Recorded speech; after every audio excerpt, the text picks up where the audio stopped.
এই কয়দিন তো একটানা দেখছি শুধু বৃষ্টিই হচ্ছে, রোদের মনে হয় আর দেখা পাবো না। যাই হোক, আজকে ভাবলাম যে বৃষ্টি হবে না, কিন্তু আজকেও দেখুন পুরো আকাশটা কালো হয়ে দাঁড়িয়েছে। এই যা, বৃষ্টি এসে গেল সঙ্গে সঙ্গে। এমনিতেই মনে মনে ভাবছিলাম যে কিছু একটা বানিয়ে নেব, কিন্তু বৃষ্টি আসলে বেশি ভালো হতো। আল্লাহ মনে হয় আমার কথা বুঝতে পেরেছে, এজন্য সঙ্গে সঙ্গেই বৃষ্টি দিয়ে দিল। কুরবানির সময় মনে করে কিছু গোশ উঠিয়ে রেখেছিলাম, ভাবছিলাম যে কিছু একটা বানাবো। তো ভাবলাম আজকে স্টেক বানানো যাক। একদম হুবহু স্টেকের ফুল রেসিপি আমি ফলো করব না, আমি আমার নিজের মতো করে বানাবো। তো এই জন্য আমি বিফ নিয়ে নিলাম। বিফগুলো কাটার স্টাইল দেখে বুঝতে পেরেছেন যে আগে থেকে প্ল্যান করে রেখেছিলাম যে আমি এবার স্টেক বানাবো, কিন্তু আমি মাংসটা চুজ করতে পারিনি। আমি এখানে লেগের পিস নিয়েছি, কিন্তু ঘাড়ের পিস বা পাঁজরের পিস হলে বেশি ভালো হয়। আমি মাংসগুলো প্রথমে খুব সুন্দর মতো ধুয়ে নিয়ে তারপর আমি একটু ছিদ্র করে দিয়েছি ছুরির সাহায্যে। তারপর আমি এখানে পাটা দিয়ে একটু থেতে নিয়েছি। তারপর একে একে দিয়ে দিলাম ব্ল্যাক পেপার, চিলি ফ্লেক্স, লবণ আর সাথে একটু লেবুর রস। সয়া সসটা আমার হাতের কাছে ছিল না, আর আপনারা অবশ্যই সয়া সসটা দিবেন। আমি এখানে নিজের এক্সপেরিমেন্ট মতোই করছি, এজন্য আমি একটু টমেটো কেচাপও দিয়েছি। এটা দিলে হয়তো টেস্ট বেশি ভালো আসবে এই আশায় দিয়েছি। এখন খুব ভালো মতো মিশাতে হবে, আর উল্টো পাশ করেও কিন্তু সমানভাবে মিশাতে হবে। উল্টো পাশেও যেন খুব ভালো মতো মশলাটা ঢুকে যায়। আমি এভাবে সব মাংসগুলো রেডি করে নিয়েছি। তারপর নর্মাল ফ্রিজে আমি 2 ঘন্টার জন্য রেখে দিয়েছিলাম। ও সরি, মিস্টেক হয়ে গিয়েছে, আমি সামান্য তেল দিয়ে তারপর আমি খুব ভালো মতো মাখিয়ে রেখে দিয়েছিলাম।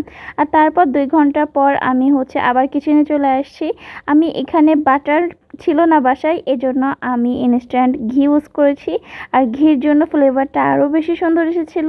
আপনারা চাইলে বাটার ইউজ করতে পারেন, নর্মাল সাদা তেল ইউজ করতে পারেন, বাসায় ঘি থাকলে সেটাও ইউজ করতে পারেন। আর সত্যি বলতে আমি স্টেক কখনো ট্রাই করিনি, এটা আমার প্রথম বানানো এবং প্রথম এক্সপেরিমেন্ট করা, তাও আবার কোনো রেসিপি একদম হুবহু ফলো না করে। স্টেকের মাংস কিন্তু খুব বেশি নাড়াচাড়া করতে হয় না, কিন্তু আমি আগে থেকে জানতাম না। আমি এখন শিখেছি যে খুব বেশি নাড়াচাড়া করলে ভিতরটা শক্ত হয়ে যায়। আমি এখানে সমানে নাড়ছিলাম, আর দেখুন কালারটা জাস্ট জোশ আসছিল। তারপর আমি কয়েকটা রসুনও ছিলে নিয়েছিলাম, রসুন দিলে ফ্লেভারটা ভালো পাই, এই জন্য রসুন উপরে থেকে ছিটিয়ে দিয়েছিলাম। রসুনটাও এর সাথে সাথে ভাজা হয়ে যাবে। আর তারপর আমি বারবার এপাশ ওপাশ উল্টে দিচ্ছিলাম, কারণ ভাবছিলাম ভিতর সিদ্ধ হয় কিনা। আর বিফ থেকে অনেকটা পরিমাণে পানি বের হয়েছিল। আমি প্রথমেই ভয় পেয়ে গিয়েছিলাম যে কেন পানি বের হচ্ছে, ভাজা হওয়ার কথা। পরে বুঝলাম যে বিফ থেকে তো একটু পানি বের হবেই। তারপর সেটা আস্তে আস্তে শুকিয়ে গিয়ে একদম রিয়েল যে স্টেক যেমন হয় সেরকম দেখতে হয়ে যায়।